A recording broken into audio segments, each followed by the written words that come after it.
Welcome to the Phillies Soccer Page post-game show. Eli Perlman-Storch here with Kevin Kincaid. Mike Servetio has gone off, had a little too much of the sauce, and may have gone to sleep in the corner. Right. So how you doing, Kevin? I'm, it's Other than soccer-wise. Yeah, no, otherwise I'm fine. I got a whiskey over here. I'm pretty good. So we wrap up 4-1 Union. They bring on Eric Ayuk to take Andrew Wenger's place. Ayuk has obviously added a lot of energy, gets the goal. We'll talk about the flips and my distaste for them. But the Union then go back to being the Union, can't keep up the pressure. Another easy goal is Ethan White, who came on, gets completely run over by Kai Kamara. Fabinho again beaten by Ethan Finley, puts the game out of sight at 4-1. So, Kevin, we'll start with a hard question. Where do they go from here? Where they go from here is that CJ Sapong has to start on the left and Eric Ayuk has to start on the right, because they just haven't been getting anything out of Andrew Wenger and Sebastian Letou. Again, both of them started tonight. Didn't get anything from them. Both of them were subbed off. And I think at this point you're how many games? 9 games, 10 games now, whatever, just one win. And you're still trying to find that team. You're still trying to find your starting 11. I mean, the lack of depth that this team has when you lose a guy like Vincent Nogueira, even Zach Pfeffer not being there today, their options were limited, and so you had LaHood and Brian Carroll starting together. They really are still, at this point, they're just sort of identifying who's got to be on the field and who isn't. Right, and obviously losing Fernando Aristeguieta was a big hurt. My player ratings, I picked Ayuk and Sapong. I did see that, and I agreed with it too. Yeah. The issue is Sebastian Letou is a black hole. He isn't. I mean, not only is he not giving you production, he's not even giving you contact with the ball. The ball comes to him, and it's almost an instant turnover. On the other side, Wenger's getting a few dribbles, but it never ends in anything positive. I don't see how you continue to run and these players out. Andrew Wenger had a favorable matchup tonight against Hernan Grana, who is not the fastest guy ever. And the goal that the Union scored was when CJ Sapong was playing on the left, was able to beat him to the touchline and fire a cross in. And so, I mean, it just looks so... I don't know what you can say. I mean, they've just looked so off this year, and a lot of the success that we thought they might have this season was predicated on how, guys carried over from last year, guys that already existed on the roster because they didn't make a lot of signings. It was going to be who did they have from last year, who was going to continue and sort of step up this year. We pointed to Letou and Wenger, and there hasn't been anything from them this year. I know the central midfield's been a revolving door of different people, and Nogueira's been injured, Madonna's been injured, but... even then you have to find ways to impact the game one way or another, and they're not doing it. And when you look at what's happening, and we always talk about how left back is a position where there's not a lot of quality in MLS. Right back ain't that much better. And You've seen the favorable matchups, not just tonight, but all throughout the season that have been there for Andrew Wenger, and he's taken advantage of absolutely none of them. And at this point, they put him off a week. I don't see how he plays for another 2-3 weeks. You have to take him out of this team because he's ruining the energy. He's ruining the chemistry. He's ruining this team. It's not like there's been a lack of opportunities. We're almost a quarter, almost probably more than a quarter of the way through the season now. So, I mean, how long can you say it's early? It's early. They've played more games than anybody else in the league right now, I think. And the teams that are behind them in the Eastern Conference, Toronto has played 3 less games. Montreal has played only half because of their Champions League run. It's just poor. It's just poor all around. There's not enough quality on the field. Guys aren't working hard enough. The depth is not there. The stuff that Jim's doing, I think Jim Curtin, obviously doesn't have a lot of resources, a lot to work with, but the few things that he can do, he hasn't done as well as possible. Fabinho playing on the left, Shannon Williams benched from what I was told. So let's talk about that. Let's talk about that. Yeah. Because Ray Gaddis gets an unlimited pass with Union fans, despite the fact that he is consistently beaten, consistently caught out of position, consistently jumped over. Yet Shannon, it just draws and the now vitriol. He's going back and forth too. Right? Yeah. So why is that? Is it just a body language thing? No, it's because I think the expectations for a guy like Ray Gaddis, we can always say he was a second-round draft pick. And you look at his performance for value, But what other team in the league are you going to take a second-round draft pick and have them play 60 games or 70 games over the course of 3 years? Got Williams and brought him up from a lower division. No, it's true, so it's but not like I think he was a highly touted signing when the Union picked him up. No, I know, but I think people look at Ray a bit differently because for the bulk of his career, he's been playing out of position. And then you expect more from him when he finally does get back out onto the right side. And then you're sitting there thinking, well, he hasn't been playing out there for the last 2 years. So now it's, he's hesitant when he crosses and when he gets in. And I don't know. There's just not enough quality all over the field. And guys have been, quite frankly, guys have been putting in half-ass efforts, all across the field. They haven't been working hard enough. They haven't been playing hard enough. There's been some sulking. And so you give guys like Eric Ayuk, in his 18 years of age and his backflips and whatever, at least he looks like he wants to be out there and he wants to play. Yeah. Let's talk about Eric Ayuk. He comes on. Obviously, he changes the Union's approach with a lot more energy. He has the chances are there. You see him getting in behind. Maidon is pinging balls into him, and he gets the goal. The goal is a beautifully headed ball. He really, really got up for a guy who's not that tall. Against Francis, he got the body position, got up well, and headed the ball home. It was a well-taken goal. Now, the rest of his game, he's got very little other ability because he's got the step-overs. His dribbling, actually beating a defender, isn't very good. His passing isn't very good. He had 2 shots in on goal, misses them both. They both went almost backwards. Mm-hmm. But you have to play him at this point because he gives you energy and no one else does. Right, and at this point, you talk about dribbling at a guy and, at least trying one move or whatever. Are Sebastian and Andrew giving you any more than that right now? No, and that's the problem, right? Let's talk the backflips because I am personally a guy, and maybe it's because I don't know, I come from rugby, I don't know. You score a goal, especially when you're down 2 goals. Yeah. You grab the ball out of the back you of run the back net, you plant it in the middle of the field. Yeah. You start, toeing the ground because you're ready to go again. There's nothing that's that turns me off like a guy who scores in that situation, knowing his team still needs 2 goals just to draw level, and is doing the flips and celebrating like he just won the World Cup. I just look at it as like the kid's 18 years old. He's that's fun. Fine. Right, that's and fine, he doesn't. And it was a good and it was a good goal and whatever. But still, if you want to celebrate and do one flip, and then grab the ball and go get it and bring it back. It doesn't have to be, gratuitous like that. I think, but again, that's the one positive. You're talking about an 18-year-old kid who we thought was a trialist. Apparently not. He was signed before it started, who nobody knew anything about, and he's one of the few bright spots. Eric Ayuk has more goals now than Sebastian and Andrew combined, and that's a fact. And depending on what you... No, exactly. But you probably should. We probably could give him credit for the goal that Pfeffer got last week. So I don't know. It's a shame that at this point in the season, with all the injuries and stuff you've had, you're still trying to figure out who your best 11 is. And again, that goes to the back line as well. Do you try to put Maurice Adu now back in defensive midfield and try Ethan White with Vittoria? Do you put Andre Blake in? Fabinho, is he going to play? This is not just like the wings. These are going on everywhere. Let's talk about it. Andre Blake has to play.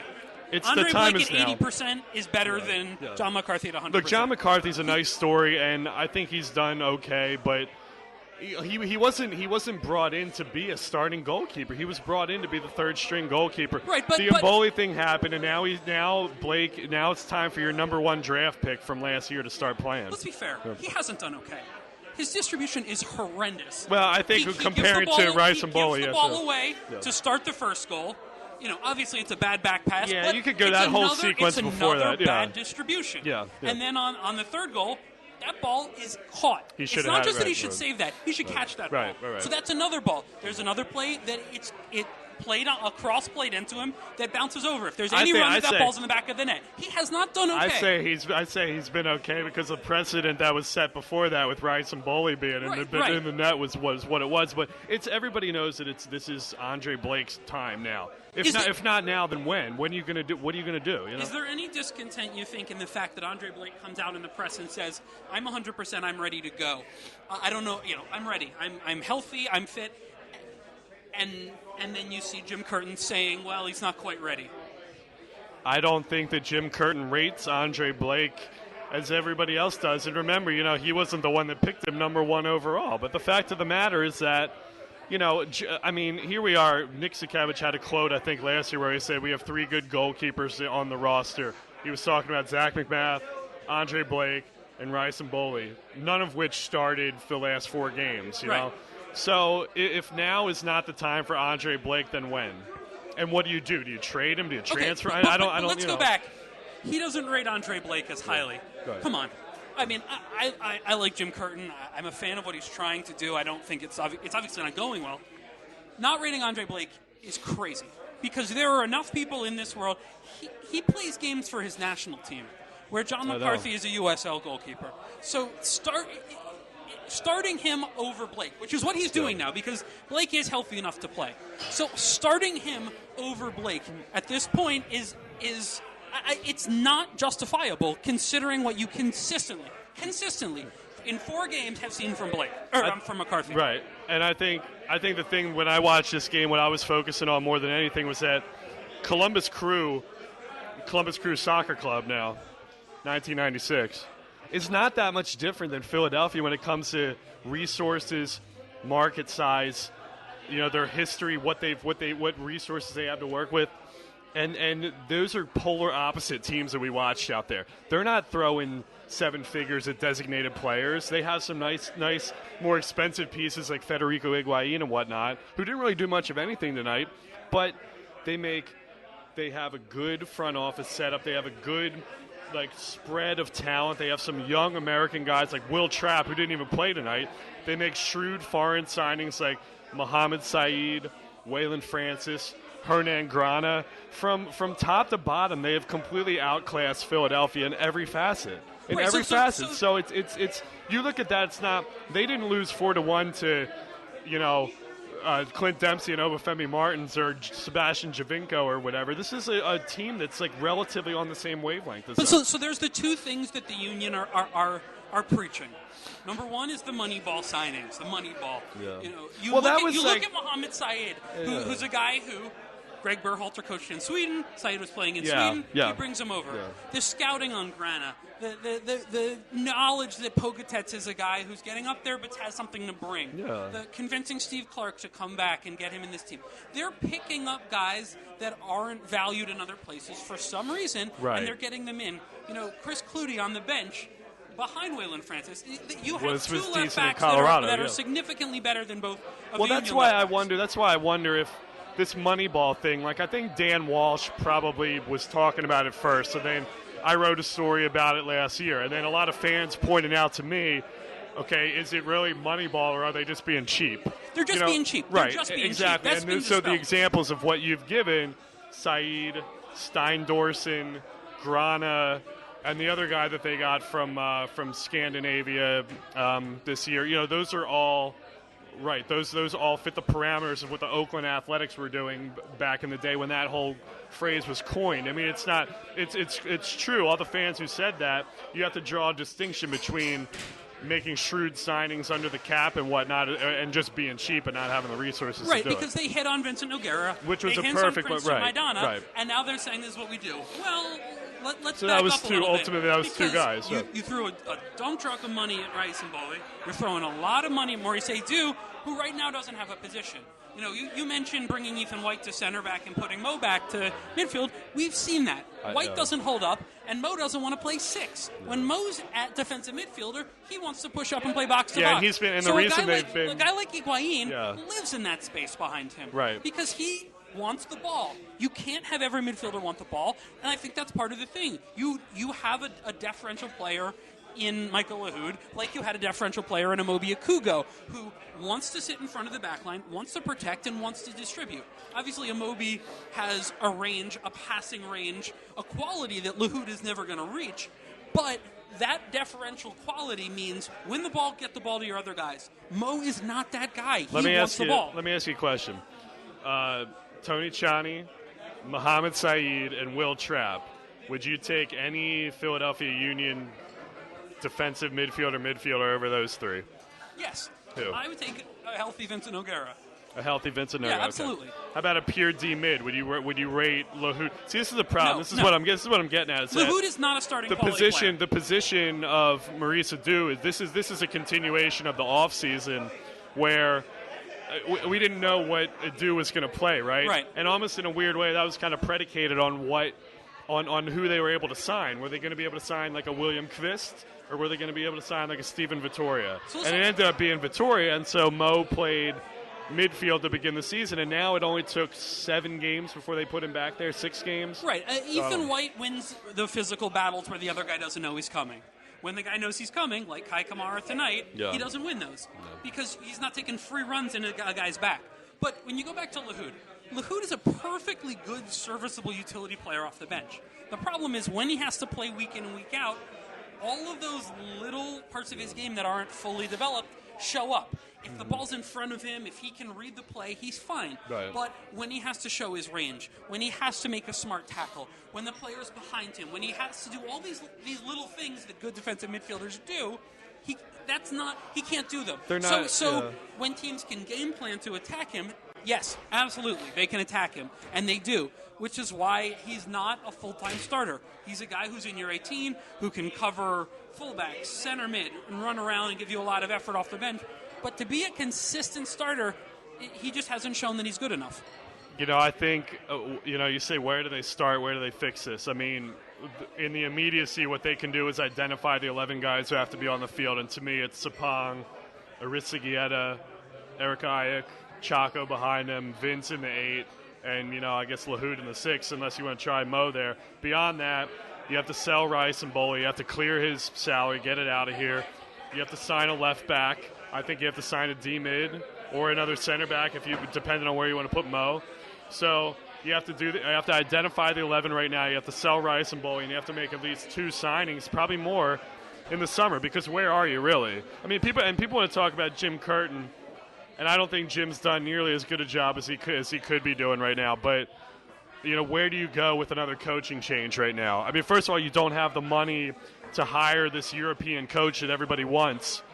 Then what's the turnover between the guys the guys who are already on the roster? A new coach comes in, turns the 11 upside down again. I mean, I don't know where you're going with a coaching change right now. I defend Jim Curtin sometimes to a fault because the cupboard is bare. He doesn't have the resources, and I'm not just talking the roster. He doesn't have the facilities. He doesn't have the back of house. He doesn't staff. have a general manager. He doesn't have the support that he needs to succeed. This is the youngest coach in MLS with some of the least amount of experience, and he still has a tiny coaching staff, very little front office support, So this is a situation where you could bring Bruce Arena in here, and he would struggle to make something of this. I think he would do a good job. He's an excellent coach, but to ask Jim Curtin to do what they're asking Jim Curtin to do is nonsense. Yes, he has the makings of a good young coach. That said, that good young coach needed 2-3 more years of seasoning and a full coaching ensemble to get there. Well, you know who a good comparison is? I'll say Jay Heaps, because Jay Heaps has had a terrible first year. Sort of came out of the same. It was the same story as Jim Curtin, a center back, MLS 1.0 center back. And again, I don't say 1.0 to mean anything derogatory. I'm just talking about that time period. Had a poor first year, didn't have a ton of resources. The Kraft family wasn't dumping money into the New England Revolution. Started to make these young, shrewd signings. They got guys like Kellen Rowe and Lee Wynn, Teal Bunbury, trades and whatnot. Jose Gonçalves, a shrewd foreign signing.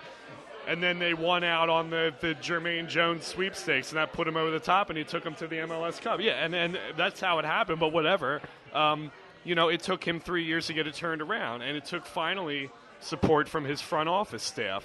And that wasn't always there. So I think Jim Curtin's probably in the same boat as Jay Heaps was, at least for the first year or 2 years. So are we seeing that the market is saturated with these, you saw some success with these MLS players turning coaches. Obviously, Jason Kreis is kind of the paradigm, but you've seen what Kinnear has done, you see what Pareja's done, and everyone went gonzo for it. Everyone just all in MLS coach, no foreign coach can do the job. So do we look at the Adrian Heaths and the Owen Coyles and see what they can do and say, well, maybe this is the next generation, or is this just something that you wait and see? You haven't hit on this.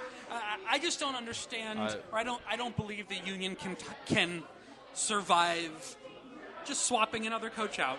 Giving the reins to Mike Sorber, thinning out the coaching staff even more. I don't see what it's. I don't see what it solves. I don't see how that pushes you forward. What Jim Curtin can do now with what he has very little he can do now, but he has to maximize that. He has to pick the best 11. CJ Sapong has to start. Eric Ayuk has to start. Guys have to get healthy. Whatever, he can't control that. All right. He needs to be. I think coaching wise, he's got to be more demonstrative on the sidelines. The training sessions, from what I see, again, we don't know how things go behind the scenes. Not. We don't know what the video sessions are like. We don't know what the closed doors are like, but.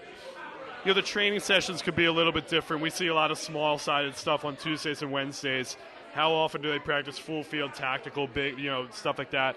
Somebody, quite frankly, too, has to tell these players, look, you guys are playing like crap. You're playing like a bunch of wussies, because, frankly, they are. And the problem with John Hackworth, I like John Hackworth. I think a lot of people did. We wanted to see him succeed because he was a nice guy. He was good to the media. He was good to the fans, but sometimes you got to be an ass, and you got to just tell people you're playing like crap. You got to play better. You got to do this. Those are the kinds of things as a coach he can learn. If he's not going to have the resources, if he's not going to have the money, you got to take other avenues. But that's the thing. You go from Peter Novak, who was, the taskmaster.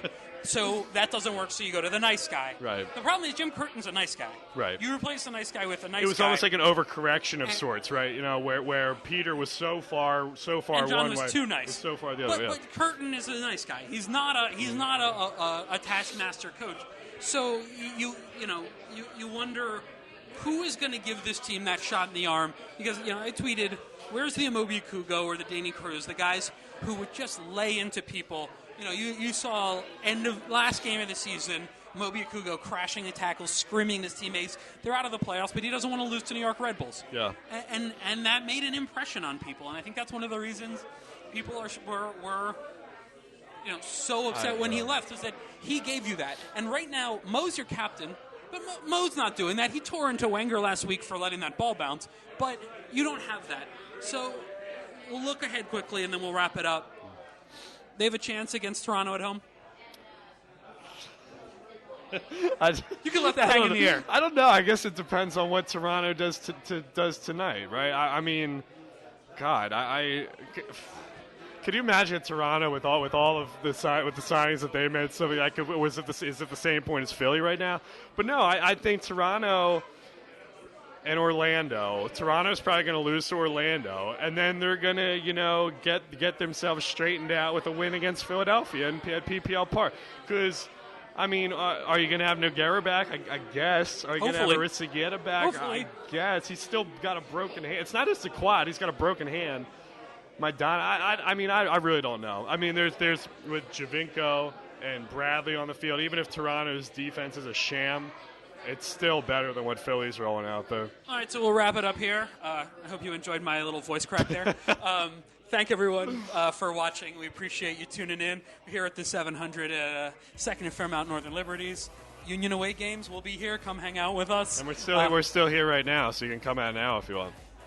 Kevin will be at the bar closing this place down. Thank you for watching. Use that hashtag AskPSP to send us questions. We'll either answer you or try to get as many of them on air as possible. Enjoy the rest of your evening. Try not to think about this as much as you can.